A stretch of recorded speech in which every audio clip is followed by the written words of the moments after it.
Assalamualaikum warahmatullahi wabarakatuh. Selamat siang sahabat Masdik TV dimanapun sahabat berada. Jumpa lagi di acara Ngobras ya, ngobrol santai.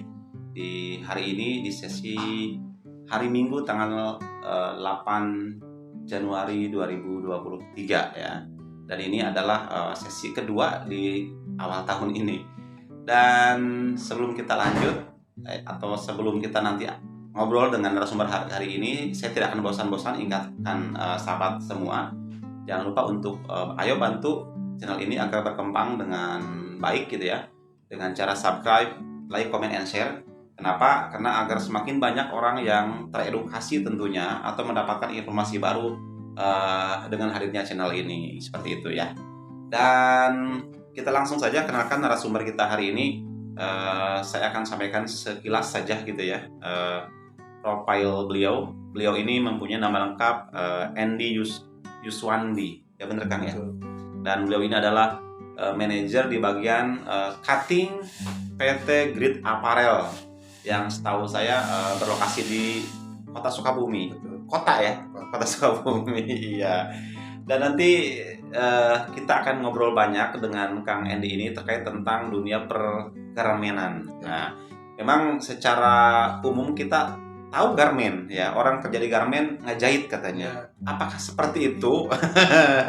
Nanti mudah-mudahan sahabat Masdik TV yang masih ngeblank terkait garmen dengan adanya video ini, wawasan sahabat semua akan bertambah tentunya ya. Seperti itu. Langsung saja kita sapa narasumber kita hari ini. Selamat siang Kang Andy. Siap. Ya, akan aja ya, biar akrab gitu. Kalau bapak kesannya saya anak buah gitu.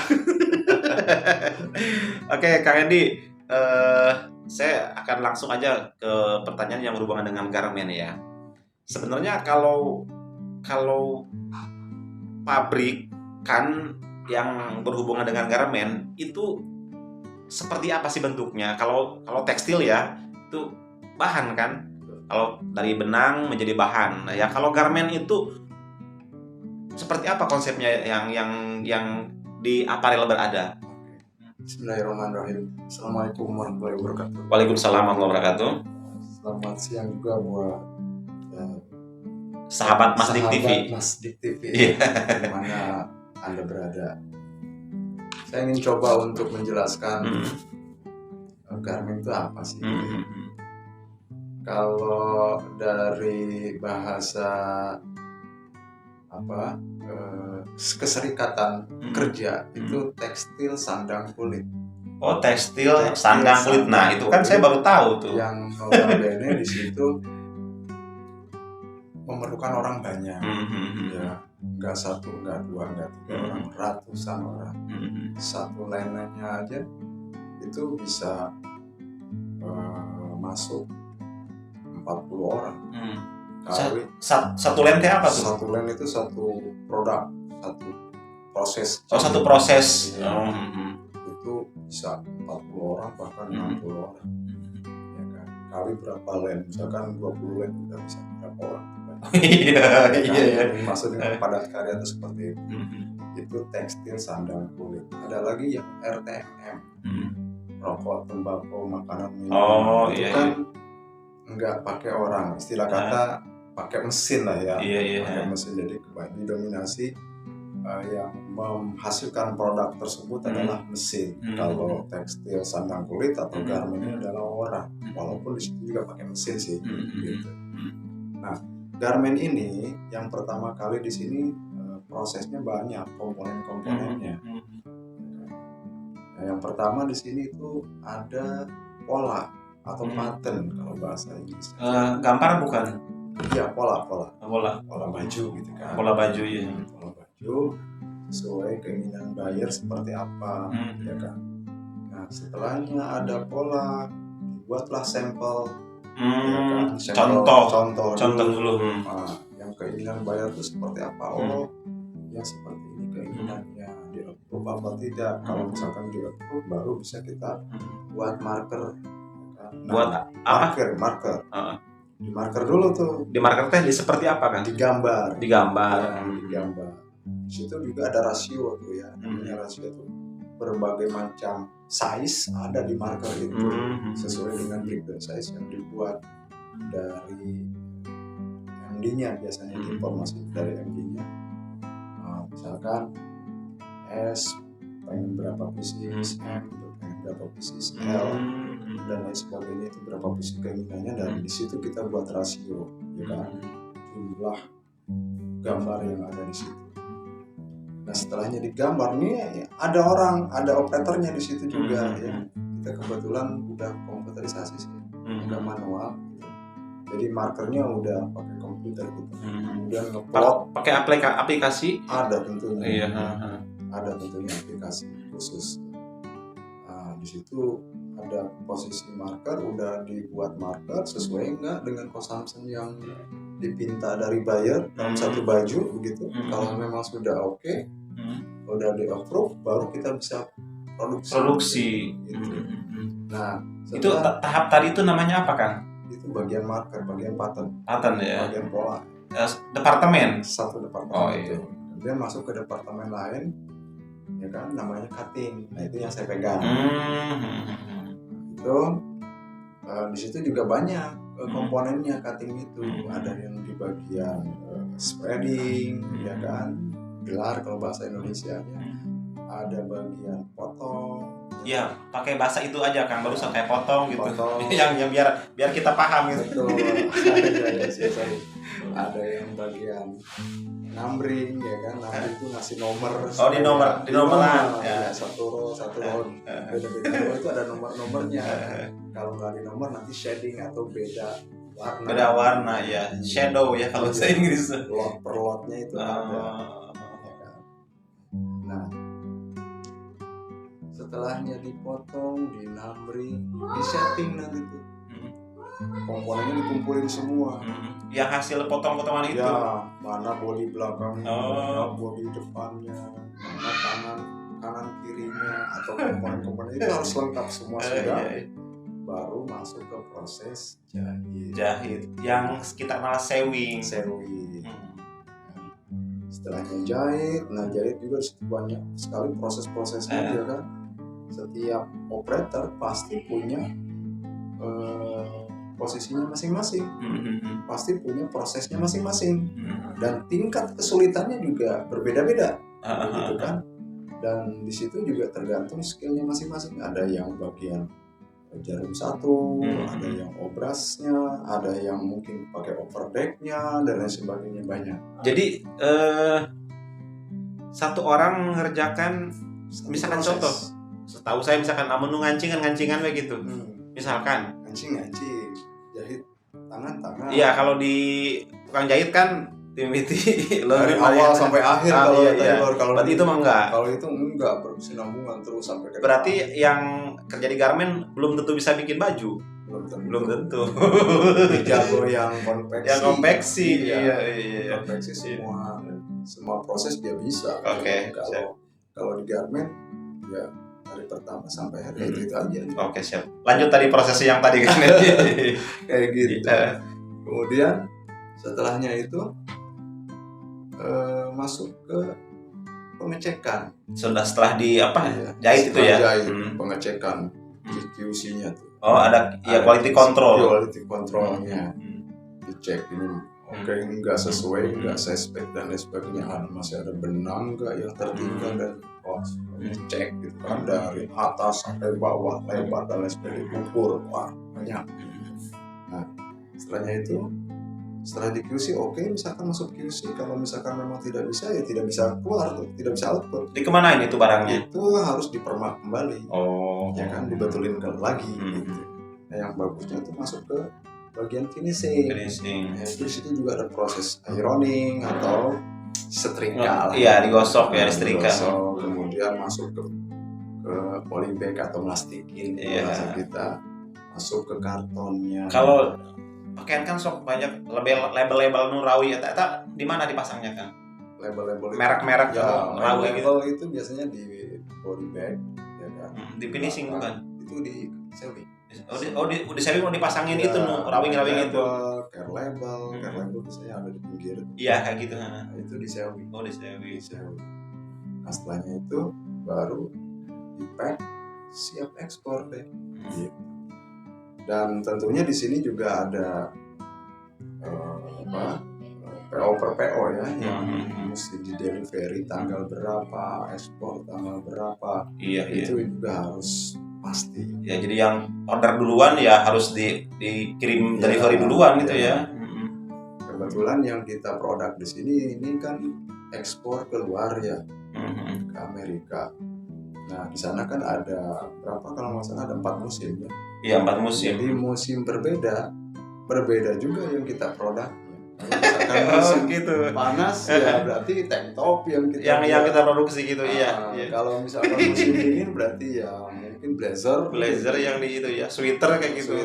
Baju-baju hangat lah gitu ya. Musim-musim gugur atau dingin berbeda-beda. Di Apparel ini berarti keluar ngejualnya ya? Jual. Nggak ada dalam negeri. Nggak ada. Kalau Grid Apparel ini punya siapa, Kang? Ini punya Pribumi sih. Oh, punya Pribumi. Pribumi. Yang punya garmennya mah. Iya. Cuman yang kerjanya atau ada WNA-nya yang pegang kendalinya itu WNA orang Korea. Orang Korea. Iya.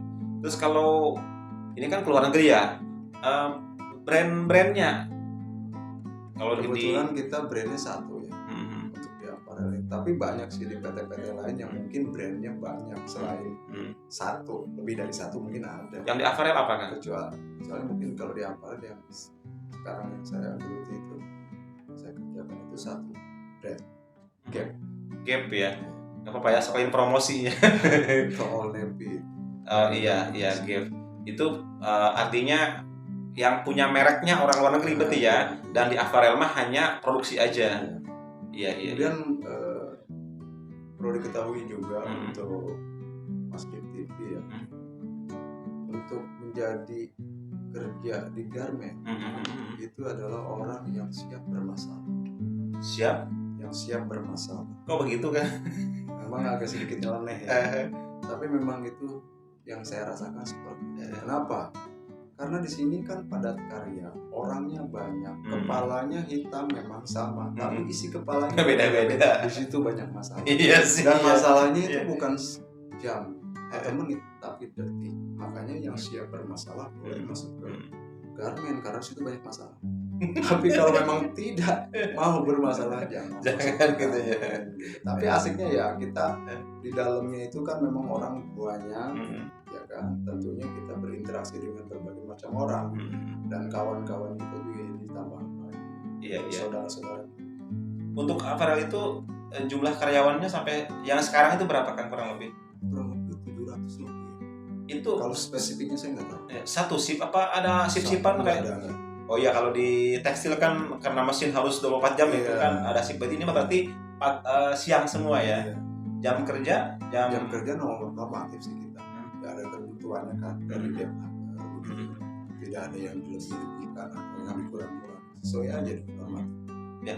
Oke, Kang Andy, kalau tadi kan bicara kalau mau masuk garment harus siap bermasalah gitu, dalam tanda kutip gitu ya. Nah, sekarang saya mau nanya agak serius sih. Skill apa sih? Contoh kalau dia lulusan SLTA, itu bisa ngerti menjahit atau itu bisa kerja di situ, gimana prosesnya? Harusnya seperti apa? Memang betul masuk manapun saya pikir nggak hanya ke garment saja, barangkali ya ke sektor-sektor yang lain juga kita memerlukan skill. Ya kan, kasarnya orang mau ngegaji orang kan harus dilihat kerjanya ini apa, kan begitu. Nah, yang pertama yang bisa saya saranin itu adalah satu pelatihan dulu deh, ya kan, di bidang kursus di bidang jahit gitu secara detail. Dari pegang mesinnya bukan hanya satu saja jenis, begitu harus bisa pegang mesin yang lain, yang jarum satu kah, kemudian obrasnya, atau mungkin mesin-mesin chain, stick, atau mungkin juga overdeck dan lain sebagainya. Itu juga harus menguasai. Kemudian untuk di bagian saya mungkin itu harus juga dalam segi pemotongan gitu, karena memang itu harus sesuai dengan line gitu, dengan garis gitu kan, motong itu nggak boleh. Kalau terjadi giclok, salah, tentunya pasti reject dong, gitu kan.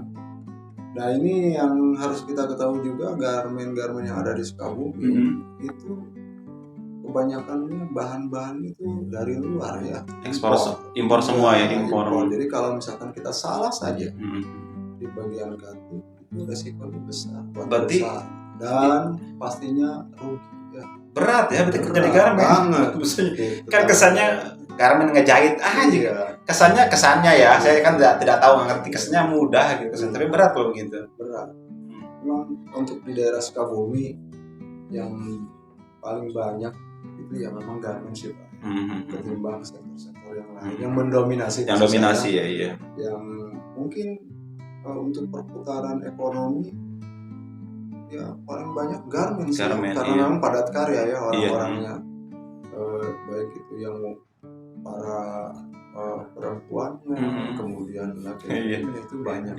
Kita aja kalau lewat bawah ya, Pelabuhan 2, iya hati-hati, jam 4 ya, itu sudah menjadi khas itu kan. Iya, kalau ke Cicurug nih, lewat apa, Parung Kuda dikit tuh, yang itu kalau keluar mereka makanya kalau misalkan kita mau pulang atau mau pergian harus tahu timingnya. Betul. Masuk kerja atau pulang kerja nih gitu. Iya, saya kemarin Cicurug dari Ade, kan mau pulang sore, kata Ade, kan pulang ayeuna we lah senan gitu. Kayak macet sih ya. Bener.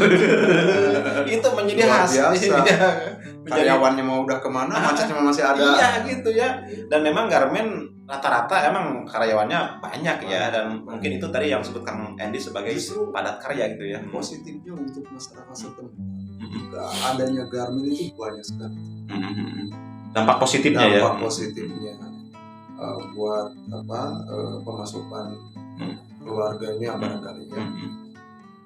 Contohnya apa sih untuk masyarakat? Ya kita bisa berdagang banyak gitu kan, untuk menyediakan kebutuhan mereka menjelang istirahat biasanya gitu kan. Kos-kosan juga itu kan. Jadi ya secara tidak langsung hidup ya. Yang ada di situ. Bos kontrakan pan dekat Garmin banyak. Bisa dilihat saja mungkin. Ini kalau misalkan ke daerah Cicurug atau Cibadak. Iya. Terus kan kalau boleh tahu tapi ya, untuk di kota UMR itu berapa? Iya. Kalau untuk kabupaten dan kota sebenarnya berbeda ya. Berbeda. Karena apa? Karena kabupaten itu masuk kategori area produksi. Area produksi kan sebetulnya. Kalau untuk kota itu kan untuk niaga atau pariwisata, tentunya di situ berbeda. Ya kan? Tingkat kebutuhan kan itu based on-nya itu kan dari kebutuhan hidup masyarakat setempat gitu. Itu untuk kota itu lebih kecil dari kabupaten, tapi saya nggak bisa sebutin di sini. Oh iya. Pada tahu kok sebenarnya lebih kecil. Lebih kecil ya.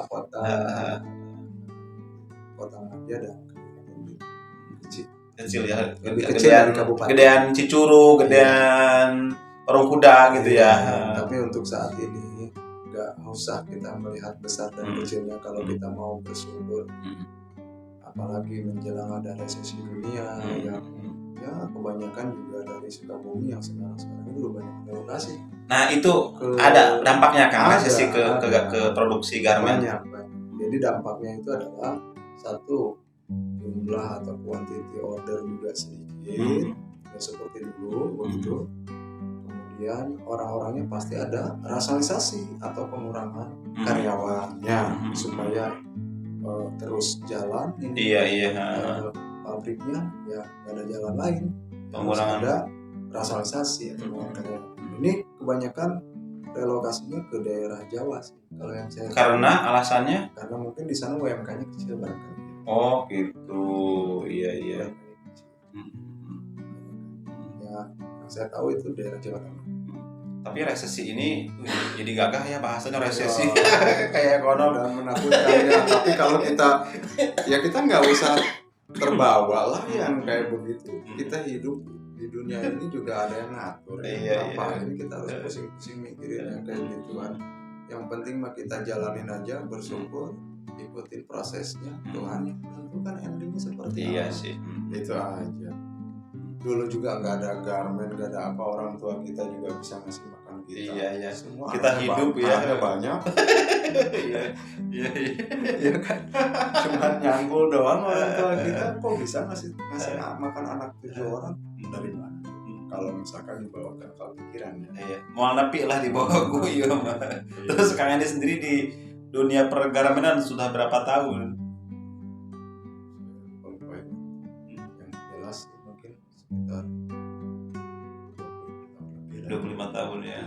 Udah suhu lah gitu. Anak saya aja udah 24 tahun sekarang, berarti ya kalau tidak Iya. yang paling besar kemarin sudah. Berarti kerja di garmen tidak lama nikah gitu atau apa? Nikah dulu sama istri ketemu di garmen berarti. Garmen. Oh iya. Kalau boleh saya saranin sih, kalau untuk kerja mending kita wirausaha. Nah, boleh cocok. Ketimbang kita kerja menciptakan pekerjaan yang lebih baik daripada mencari pekerjaan. Ya kan. Ya. Cuman ya Pengennya, itu resepnya ya kalau misalkan usaha ya kita harus berani, ya kan, berani mengambil resiko. Tentunya pasti ada resiko pasti ada, nggak mungkin enggak. Lebih baik kita wirausaha saja kalau bisa sih. Dagang. Karena kalau yang saya ulas juga Pak Andi waktu itu kan, yang namanya kita kerja di PT atau di pabrik begitu kan, itu udah ada takarannya ya. Ibarat tadi udah saya ulas juga, boleh saya ulas lagi ya? Oh iya boleh. Kalau wirausaha itu kan ibarat kata kita nanam pohon di pinggir jalan. Iya. Ya kalau nggak keinjek orang dia akan membesar. Kalau keinjek orang mati kan ya. Iya. Ya kan, alias bangkrut begitu. Iya, tapi kalau tidak, itu kan akan membesar. Berkembang pohonnya, terus buahnya banyak berkarung-karung ya. Tapi kalau di pabrik itu kan ada takaran. Jadi ibarat kita nanam pohon di pot, ya buahnya juga mungkin bisa dengan jari. Jadi ibaratnya Kang Neni selama ini seperti pohon tumbuh di pot gitu. Iya, tapi saya syukuri juga. Iya. Alhamdulillah lah. Iya. Selama ini dari 0 tahun barangkali saya kerja sampai dengan sekarang itu membutuhkan perjuangan yang panjang dan suka dukanya banyak. Sekarang saya umur udah hampir 46 tahun. Sudah mau setengah abad. Udah setengah abad. Belum, baru umur saya barang itu di garmen. Iya, tapi yang penting kan seperti Kang Eni bilang tadi, bersyukur ya. Itu aja ya. Yang terpenting mah masih bisa. Gak lupa juga buat teman-teman nanti kalau misalkan kita mau garmen, siapin tuh mental kerja kita. Iya kan? Dunia usaha, dunia kerja itu berbeda dengan usaha dengan dunia yang di luar sana. Jangan sampai disamain. Harus siap mental kerja kita. Ya kan? Mental kerja itu seperti apa sih mental kerja itu? Siap niat kita mau kerja, jangan untuk coba-coba begitu. Kalau untuk coba-coba hanya sekedar tahu saja, saya pikir itu salah alamat. Kalau misalkan kita mau siap fight untuk kerja, ya harus punya sikap atau mental baja menghadapi pekerjaan yang notabene di dalamnya itu penuh dengan tekanan apa? Diomelin? Bukan. Tekanan dari target ya. Ada target di situ, bukan. Ya bahasa target itu bukan bahasa yang mengerikan sih. Sebenarnya kita pribadi juga kita punya target ya. Iyalah. Kita punya target untuk tahun ini kita apa, tahun depan kita apa, harus tercapai atau tidak kan begitu. Ya sama usaha juga. Iya. Kalau nggak ada target gimana? Nggak ada untung dong. Ada usaha nggak ada untung. Iya juga orang. Jadi intinya kerja di garmen yang tadi saya pernah bilang mesti banyak masalah, itu memang harus siap mental kerja kita, baik itu leadernya ataupun bawahannya, gitu. Harus pandai berinteraksi juga di garmen itu karena kan banyak orang, ya kan. Berinteraksi dalam hal yang tentunya positif, harus bisa fleksibel, kita humble juga sama teman, ada keakraban, dan tentunya saya juga di situ sebagai leadership di situ, ya harus bisa menciptakan kondisi yang kondusif, yang nyaman. biasanya kalau kerja walaupun kecil gajinya tapi nyaman. Iya. Kekeluargaan gitu ya. Datang smile, pulang smile. Gitu ya. Tapi kalau tidak nyaman, kondisinya di situ disharmoni barangkali sama teman-temannya. Waduh, gaji besar juga kayaknya nggak akan lama. Iya, bakal gering nang tunggalang layung. Iya. Jadi saya mendidik anak-anak saya di sana itu dengan cara apa? Ya kita di sini kekeluargaan gitu. You pulang ke rumah itu mungkin lebih waktunya daripada di pabrik, maksudnya kalau di kita itu 8 jam, selebihnya di rumah itu kan berapa selisihnya itu? 12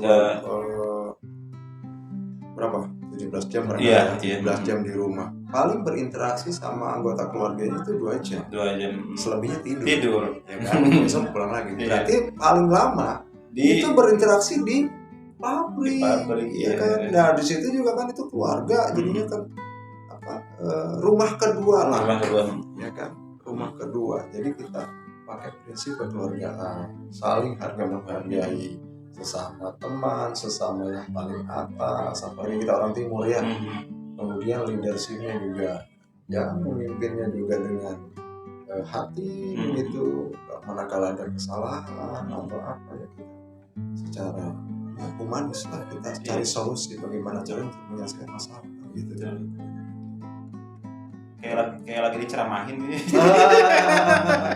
Ya kalau salah kerja itu memang hal biasa ya. Semua juga pernah mengalami kesalahan ya, tapi kita upaya semaksimal mungkin untuk meminimalis kesalahan tersebut.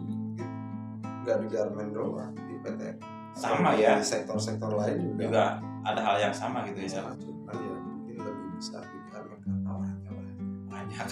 Makin banyak orang makin peluang bermasalah makin. Iya, di situ diuji emosi, tingkat emosi kita. Kang Endi termasuk rada gede adat tuh. Oh enggak sih. Tapi ya enggak sih. Kalau lihat gaya ngobrolnya kayaknya asik orangnya ya. Kalau zaman dulu kita kerja zaman kolonial itu ya pasti dengan temperamental yang kita lihat di film-film. Tapi kan sekarang beda dong zamannya. Ya mungkin dengan bahasa manusia gitu. Mengerti barangkali ya. Iya. Dan cari pengertian, kasih pengertian, cari caranya, dikasih contoh cara kerja yang baik, tentunya juga mengikuti. Saya pikir pasti dia akan improve. Oke, siap kan. Oke, sahabat Masdik TV, kalau ngobrol itu pasti nggak bakal ada habisnya ya. Bagusnya masih kalau ada tim editing mah ya silahkan edit sendiri gitu. Saya mending ngobrol aja kayak gini gitu ya. Tapi sementara karena belum ada, kita batasi dulu obrolannya dan insya Allah kapan-kapan nanti kita akan ngobrol lagi kan ya terkait dengan dunia pergarmenan, pertekstilan atau dunia kerja lah ya. Dan sebelum saya akhiri, saya juga tidak akan bosan-bosan untuk ingatkan semua, ayo bantu channel ini biar berkembang dengan baik dengan cara subscribe, like, comment, and share tentunya ya. Dan jika sekiranya sahabat Masdik TV mendapat wawasan baru, ilmu baru dari channel ini, ayo sampaikan ke sahabat yang lain gitu ya. Dan buat Kang Andi, terima kasih banyak Kang ya atas waktunya. Dan saya yang bertugas menjadi host hari ini, Andi, mohon maaf jika ada salah-salah kata. Sampai ketemu lagi di lain sesi, lain acara, dan lain narasumber tentunya. Wassalamualaikum warahmatullahi wabarakatuh.